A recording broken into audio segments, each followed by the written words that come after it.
बरगड़ जिला राजबुरासंबर ब्लॉक अंतर्गत नवप्रभात विद्यायतन नुआपाली विद्यायतनर सप्तम वार्षिक उत्सव अत्यंत भव्यतार सह अनुष्ठित हो जाइछि।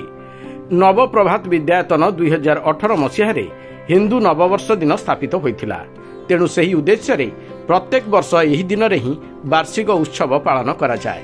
संध्या 5टारू विद्यालयर छात्र छात्री मानक द्वारा वैदिक यज्ञपूर्वक वार्षिक उत्सव को आरंभ करा जायथिला। परे उत्सव स्थल को अतिथि मानक शंख घंट तथा पुष्पार्पण सहित स्वागत करी सभा कार्य आरंभ करा जायथिला।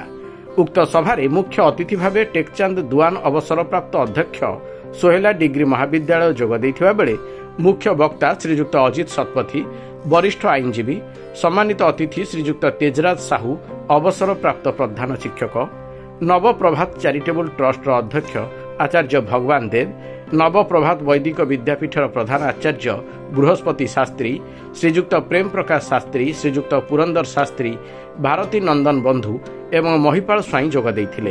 एही अवसर में 2024-25 शिक्षा वर्ष रे प्रत्येक श्रेणी रे सर्वोत्तम स्थान अधिकृत करिथिबा कृति छात्र छात्री तथा सर्वाधिक उपस्थान थिबा छात्र छात्री एवं शिक्षक मानकु पुरस्कृत करा जायथिला। पुरस्कार वितरण पर सांस्कृतिक कार्यक्रम अनुष्ठित होइथिला, जोंठारे छात्र छात्री माने तांकर भव्य कला प्रदर्शन करथिले।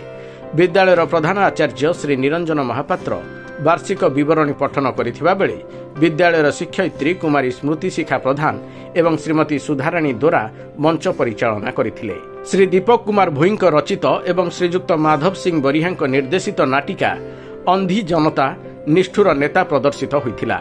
विद्यालयर शिक्षक तथा शिक्षयित्री श्रीजुक्त हेमंत साहू, श्रीजुक्त प्रवीण कुमार देवता, श्रीजुक्त दुष्मंत प्रधान, नेत्रानंद महापात्र, प्रवीणा बराल, रश्मिता पंडा, सोनाली मेहर, सुनीता साहू, वर्षा भोई, विजयनी विश्वाल, लक्ष्मीकांति भोई, रश्मिरेखा थापा, सेवती साहू, जाग्यसेनी साहू, रत्ना नायक, संज्ञा बेहरा, श्रेया पुजारी एवं इलावती साहू कार्यक्रम में सहयोग प्रदान करथिले। श्री देवाशीष नायक कार्यक्रम संचालनर दायित्व बहन करथिबा बेले पूर्वतन शिक्षक शिक्षयित्री, विद्यालयर अन्यान्य कर्मचारी तथा अभिभावक गण मध्य सहयोग प्रदान करथिले।